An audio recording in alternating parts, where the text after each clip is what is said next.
Mature जो लोग हैं ना, मैच्योर, वो दो फ्रंट पर कभी नहीं लड़ते। इसलिए जितने हमारे युवा भाई हैं, जब भी आप बाहर निकले, तैयारी करने के लिए निकले, पढ़ने के लिए निकले, बाकी सारे दरवाजे बंद कर दें, सन्यासी हो जाए। यह है सन्यास का मतलब।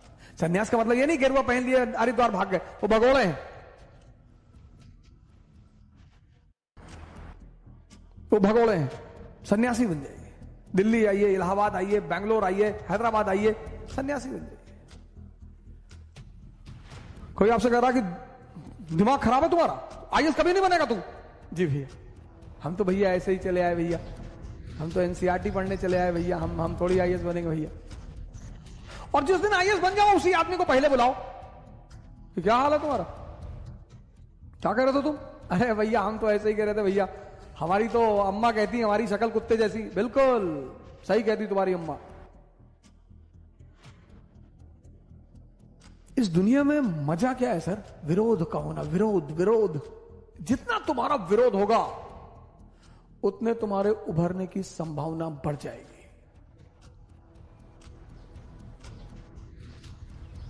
विरोध मुर्दे का नहीं होता सर।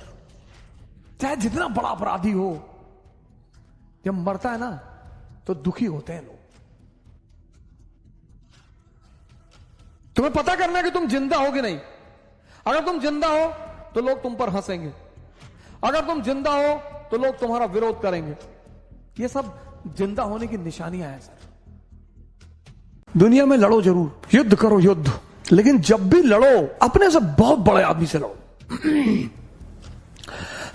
भिखमंगों से कुछ लोग सबसे लड़ते रहते हैं।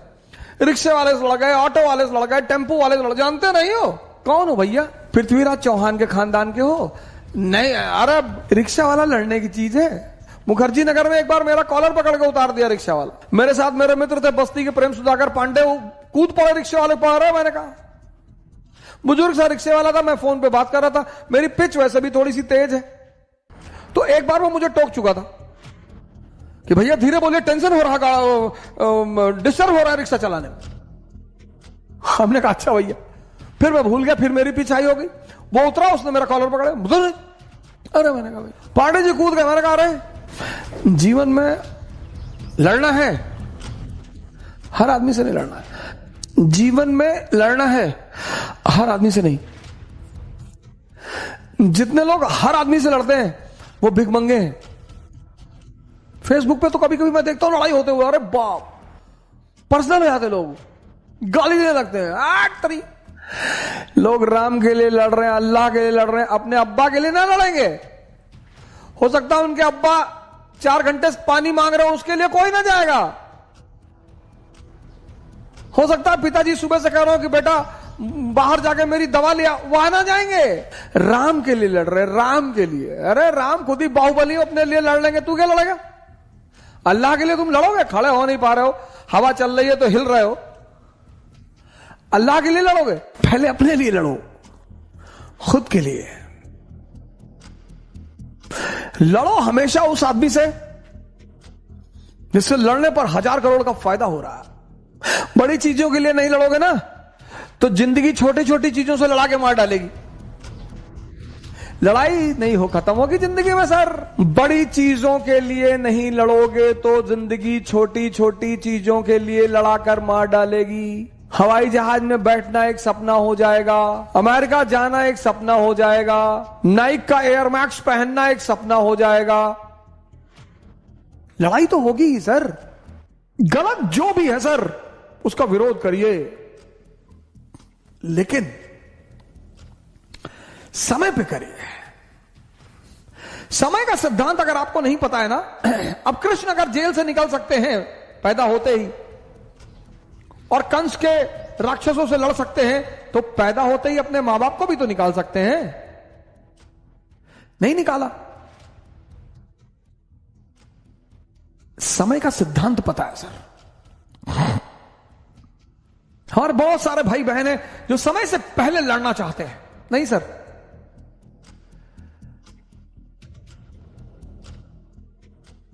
जितने लोग आपको ह्यूमिलिएट कर रहे हैं वो आपको ऑक्सीजन दे रहे हैं सर। दुनिया में सबसे बड़ा ऑक्सीजन क्या है? ह्यूमिलिएशन।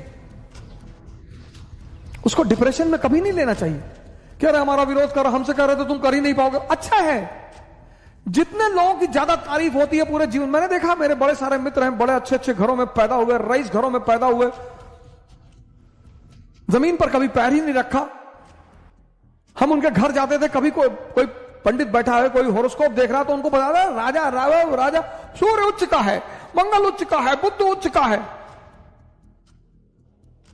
हमारा बोले संघर्ष बहुत है जीवन में। तो हमने एक बार अपने पिताजी से कहा, हमने कहा भाई यार सारा संघर्ष हमारी जिंदगी में है यार, वो तो फलाने के लड़के को एक पंडित जी बता रहे थे। बोले बेटा पैसा मिला होगा अच्छा, जितने ब्यूरोक्रेट के बेटे हैं उनको बहुत होरोस्कोप वाले बड़ा उच्च उच्च बात बता रहे, महामृत्युंजय महाजाप, ये योग है, वो योग है, गजकेसरी योग है, फलाना योग है। कुछ नहीं होता सर। हॉरोस्कोप का अपना एक महत्व है, उससे मैं इनकार नहीं करता, उसकी अपना एक इंपॉर्टेंस है। कभी मौका मिला तो मैं उस पर चर्चा करूंगा, पर कोई किसी का भविष्य नहीं बता सकता सर, कौन क्या करेगा।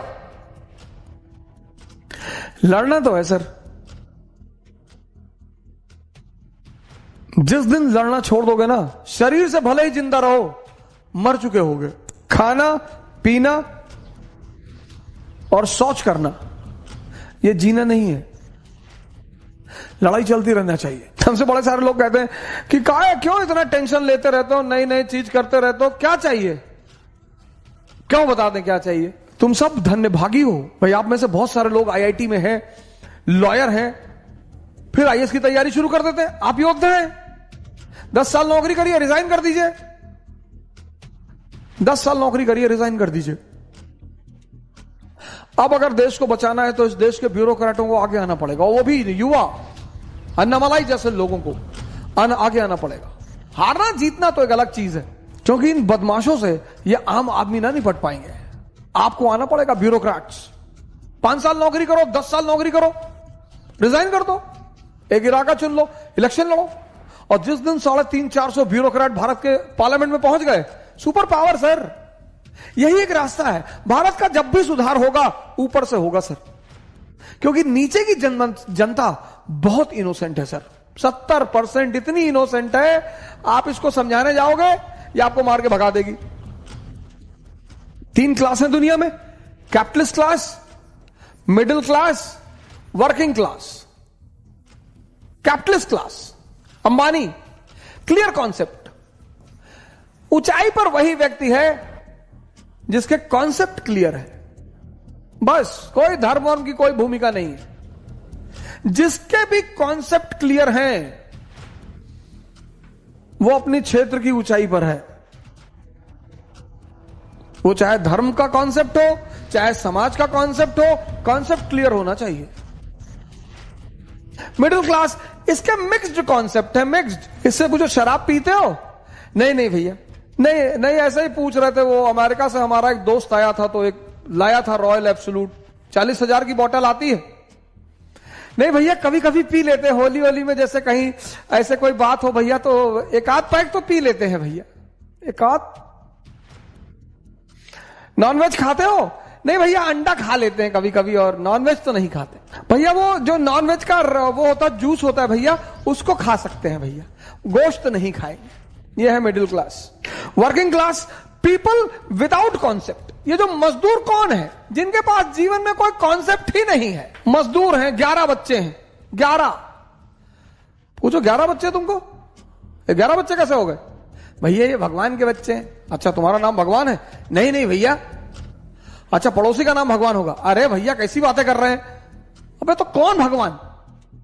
अरे भैया भगवान ये ऊपर, वो नीचे आया है। दुनिया में 3 लोगों के बिना आप नहीं रह सकते, और 3 लोगों के साथ नहीं रह सकते। कौन है वो 3? पहला है आपके दोस्त, दूसरे हैं आपके पड़ोसी, और तीसरे हैं आपके रिश्तेदार। इन तीनों के बिना भी आप नहीं रह सकते, और इन तीनों के साथ भी आप नहीं रह सकते। इन तीनों से अपने आप को बचाना ही योग्यता है। आप उठे समस्तीपुर से, बैग उठाए, किसी को बताया ही नहीं कि आप आईएएस की तैयारी करने जा रहे हैं। बताया ही नहीं आपने, चर्चा ही नहीं की। अगर किसी ने पूछा कि दिल्ली जा रहे हो, हाँ वो जॉब लग गई है, ऐसा ही जॉब लग गई है। बेंगलोर जा रहे हो, हाँ इन्फोसिस में जॉब लग गई है। जब तुम अपनी महत्वाकांक्षा किसी को बताते हो और तुम योग्य होते हो तो जलन पैदा होती है। यह मानवीय प्रवृत्ति, ऐसा नहीं हमारे में होती, तुम्हारे में होती, सब में होती है।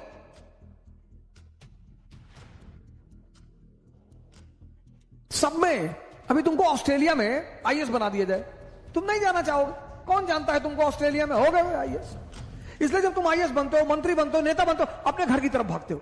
जितने लोग बंबई में कमाते, दुबई में कमाते, कमा वहां रहे, मकान बनवाते गांव में 2 बीघे में।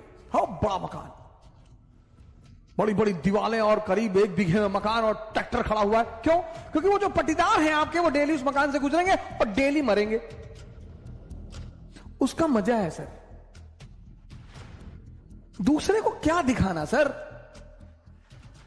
अब आप गोरखपुर से गए, सेटल हो गए बंबई में, कौन जानता है आपको बंबई में। लेकिन बैजूडीहा गांव के आप रहने वाले हैं। वही के लोगों ने आपको गाली दी है बचपन में, चुनौतियां दी हैं, आपको ताना मारा है कि कुछ नहीं कर पाओगे, तो आपने 3 बीघे में मकान बनवाया गांव में। कोई नहीं रहता, कोई रहता ही नहीं, इतना बड़ा ताला लटका। लेकिन पूरा गांव जब उस मकान से सामने से गुजरेगा तो डेली मरेगा कि बहुत पैसा शुक्लवा कमाए है, तस्करी उस्करी करता होगा। दुनिया में तुम 3 लोगों के बिना नहीं जी सकते और तुम 3 लोगों के साथ नहीं जी सकते। इनको अपनी महत्वाकांक्षा कभी मत बताओ। अगर तुम योग्य हो, ये तुमसे चिढ़ेंगे। कृष्ण को देखो, बलराम मजाक उड़ाते, सगे भाई हैं। गोरे नंद जसोदा गोरी, तुम कत श्याम शरीर। तुम्हारी मां भी गोरी, तुम्हारे पापा भी गोरे, तुम काले हो, तुम इनके बेटे हो ही नहीं।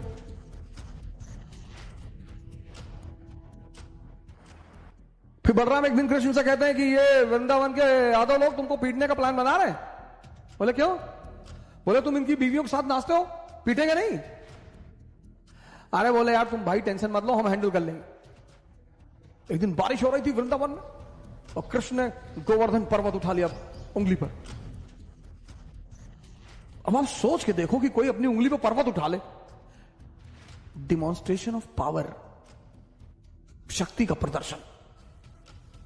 तब यादवों ने कृष्ण से कहा कि देखो भैया, तुम बीवी के साथ तो नाच ही रहे हो, तुम साली के साथ भी नाचो, हमको कोई टेंशन नहीं।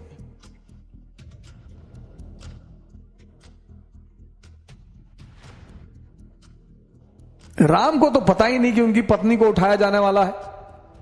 ये इस धरती का नियम है सर। यहां भगवान भी पैदा होगा तो उसको अगले पल का पता नहीं होगा। लेकिन भगवान क्या करेगा? वो प्रेजेंट में जिएगा, अगला पल अपने आप अच्छा हो जाएगा। इंसान क्या करेगा? वो पिछले पल की सोचेगा या आने वाले पल से डरा रहेगा। इसलिए जिसका प्रेजेंट अच्छा नहीं होता उसका फ्यूचर कभी अच्छा नहीं होता। तुम्हारा अगर प्रेजेंट अच्छा है, इसीलिए तुम देखो क्या वर्ड है प्रेजेंट। प्रेजेंट मतलब तोहफा।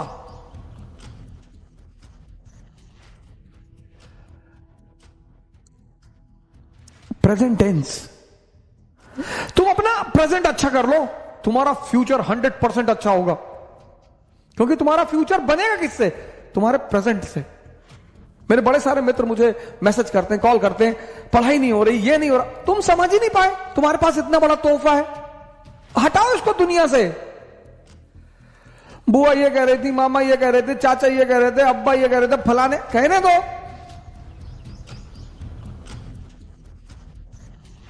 तुम्हें एक बार सन्यास लेना पड़ेगा। राम को लेना पड़ा, मोहम्मद को लेना पड़ा, जीसस को लेना पड़ा, बुद्ध को लेना पड़ा, महावीर को लेना पड़ा, जनक को लेना पड़ा, कृष्ण को, तुमको भी लेना पड़ेगा अगर तुम महान बनने का सपना देखते हो तो।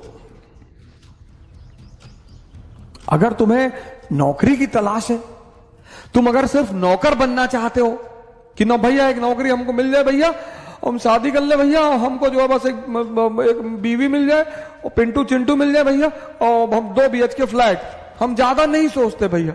हमारे एक मित्र हैं, हमसे कहते कि हमें हवस नहीं है पैसे की, हम पैसा नहीं कमाना चाहते। हम कहे तुम कमा भी नहीं पाओगे, दम चाहिए बाबूजी। Mature people never fight on double front. समझदार जो लोग हैं, सारा राज समझदारी का है। इसीलिए तो राम जंगल जा रहे हैं, तैयारी करनी है। कुछ लोग आईएएस की, अगर आप बड़ी बड़ी तैयारियां कर रहे हैं, गौर से सुनिएगा इस बात को, अगर आप जीवन में बड़ी बड़ी तैयारियां कर रहे हैं और हर फ्रंट पे लड़ रहे हैं, किसके रिश्तेदारों ने, किसके पट्टीदारों ने किसको खुश रखा है? हां, जब आप ऊंचाई में पहुंच जाएंगे तब ये लोग भाग कर आएंगे। और दुनिया में सबसे ताकतवर चीज कौन? पैसा। खूब कमाओ पैसा, टारगेट बनाओ 2 लाख करोड़, 3 लाख करोड़, इस नीचे बनाओ ही मत। और ये ड्रामेबाजी मत सुनो होगी। हिंदुस्तान में लोग बहुत ड्रामा डायलॉग मारते हैं।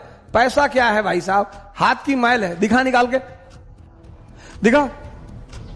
खूब पैसा कमाओ, खूब गोल बनाओ पैसा कमाने का। ये लोगों की डायलॉग बाजी में मत जाओ। Peak of materialism is the beginning of spiritualism. अपना हवाई जहाज खरीद लो, कंट्री खरीद लो, आइलैंड खरीद लो। 1 लाख करोड़ का टारगेट बनाओगे तो 1000 करोड़ कमा लोगे ना। ठीक है, जैसे आप प्री देने गए और आप एंशिएंट और मेडिवल इंडिया छोड़ के गए कि यार एक एक क्वेश्चन आता है, छोड़ो। और जैसे आपने पेपर खोला 27 जून को, 10 अक्टूबर को, पता लगा पहला 50 क्वेश्चन एंशिएंट और मेडिवल इंडिया से। अब 2 बातें होंगी। पहली, आप पैनिक में हो गए, गुस्से में हो गए, पापा ये सब तो पढ़ाया ही नहीं कोचिंग ने यार, वो कहानी सुनाती है, सब बताया नहीं।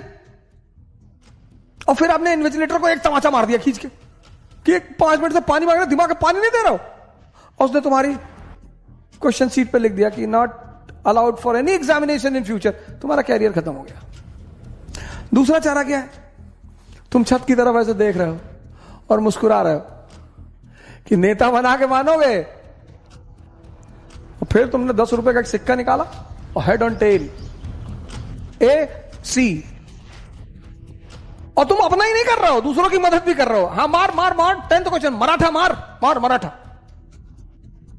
वहां एक संभावना है, संभावना। ऐसा होगा नहीं कि तुम्हारा प्री निकल जाए, ऐसा होगा नहीं, लेकिन संभावना है। विषम परिस्थिति में अपने साहस को बनाकर रखो, रास्ते मिलेंगे। राजा बनने का बस एक ही सिद्धांत है, समझदारी का विकास।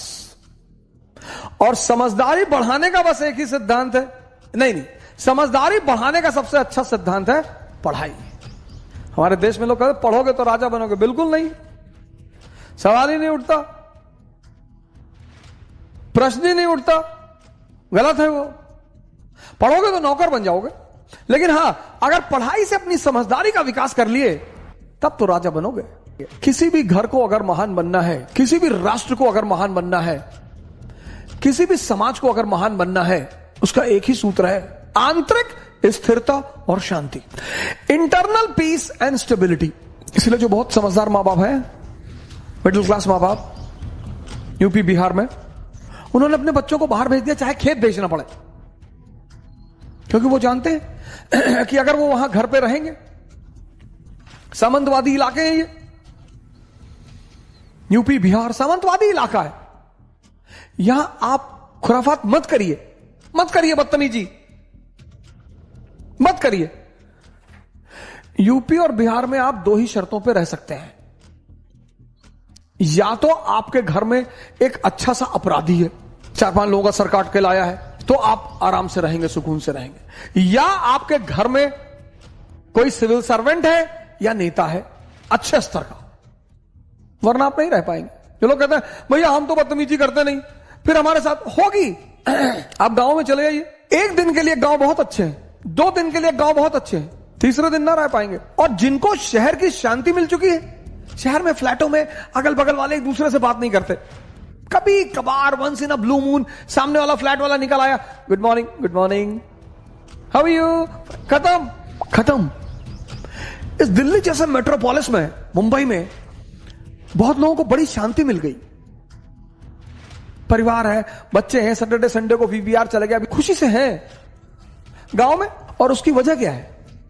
जनसंख्या। एक एक घर में 10-10, 12-12 लोग हैं, एम्प्लॉयमेंट है नहीं, आय का स्रोत है नहीं, अपने घर में लड़ेंगे तो खुद ही को मार डालेंगे, तो बगल वाला खुशी है तो उससे लड़ो ना। बहुत चुनौतीपूर्ण है इस वक्त इन स्टेटों में सरवाइव करना। वैसे तो सारी जगह चुनौतीपूर्ण है, यहां परसेंटेज ज्यादा है।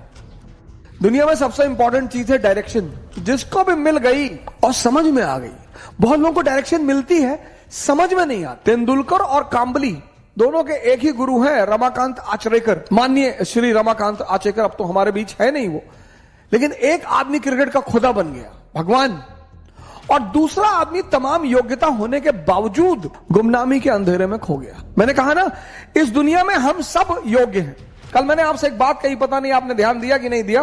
कल मैंने आपसे एक बात कही कि इस दुनिया में सभी योग्य हैं। कोई अर्जुन है, कोई कर्ण है, और आमतौर पर ऐसा देखा गया है कि जिसको दुनिया बहुत योग्य मानती है, ये देखिए, वो असफल है जीवन में। ये बात लोगों को बड़ी परेशान करती है, बहुत हैरान करती है कि ऐसा क्यों है यार, कि एवरेज क्षमता का आदमी, अब कर्ण के सामने अर्जुन 99.2%, 10+2 90%, 99.2%, सॉरी 99.2%, 10+2 90%, और ये आदमी जीत रहा है।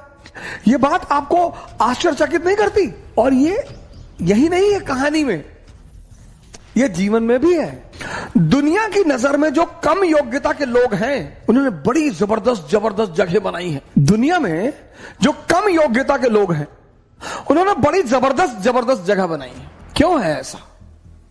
क्योंकि जो भी संदेह के सहारे चलेगा, संदेह, जिसको भी अपने कामों पे डाउट है, इसका सारथी कौन है? संदेह, मन, शल्य, इनका सारथी कौन है? चैतन्य। ये कल मैंने आपको बताया था, कॉन्शियस। पर जीवन में ये देखो कि तुम्हारा सारथी कौन है। और जीवन 100% रिस्क है। यहां मौत को छोड़कर कुछ भी कंफर्म नहीं है। और 98% लोग इस दुनिया में, 98% लोग इस दुनिया में हर चीज का कंफर्मेशन चाहते हैं। बस ये परेशान है, यही परेशान है। 2% रिस्क लेते हैं, और जब ये 2% उपलब्धि की ऊंचाइयों तक पहुंच जाते हैं, तो ये 98-90% अपने आप को सांत्वना देता है कि अरे भैया भाग्य, भाग्य भैया, भाग्य, भाग्य के बली है भैया। भाग्य, भाग्य नहीं है, आशीर्वाद मैं मानता हूं परमात्मा का। भाग्य तो मैं मानता ही नहीं, मैं परमात्मा का आशीर्वाद मानता हूं कि आप कोई काम करते हो, वो आपके सर पर हाथ रख देता है, तो कितना भी मुश्किल काम हो वो आसान होता चला जाता है। और आपको एक ऐसे कई सारे लड़के मैंने अपने टीचिंग के दौरान देखे, जो आए और आते उन्होंने कहा कि सर हमें IAS नहीं बनना, पापा जबरदस्ती भेज दिया, हम पढ़ने आए। हम नाम नहीं लेंगे, एक यूपी कैडर के IAS है, मैं उनका नाम नहीं लूंगा, हमारे मित्र हैं। उन्होंने हमसे यही कहा था कि सर पापा जबरदस्ती भेज दिया, हम हाई कोर्ट में प्रैक्टिस करना चाहते थे और जब हमारा पढ़ने वढ़ने मन नहीं लगता है। हमने कहा बहुत जबरदस्त यार, बहुत बढ़िया, शाबाश, वेरी गुड।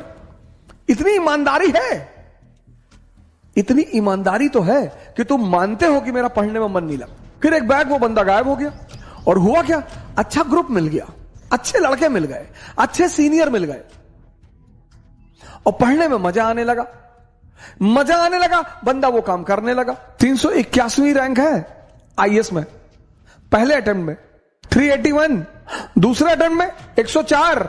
मतलब पहला अटेम्प्ट, ये नहीं कि पहला एक अटेम्प्ट में हुआ ही नहीं, दूसरे अटेम्प्ट में 381, 104। ये है परमात्मा का आशीर्वाद। मेहनत उसने किया है, लेकिन माहौल किसने दिया, संगत किसने दी? मैं कर्म के सिद्धांत पर प्रभु के आशीर्वाद को मानता हूं। भाग्य जैसी कोई चीज होती ही नहीं। भाग्य सिर्फ एक बहाना है ये 98% लोगों को अपने आप को डिफेंड करने का।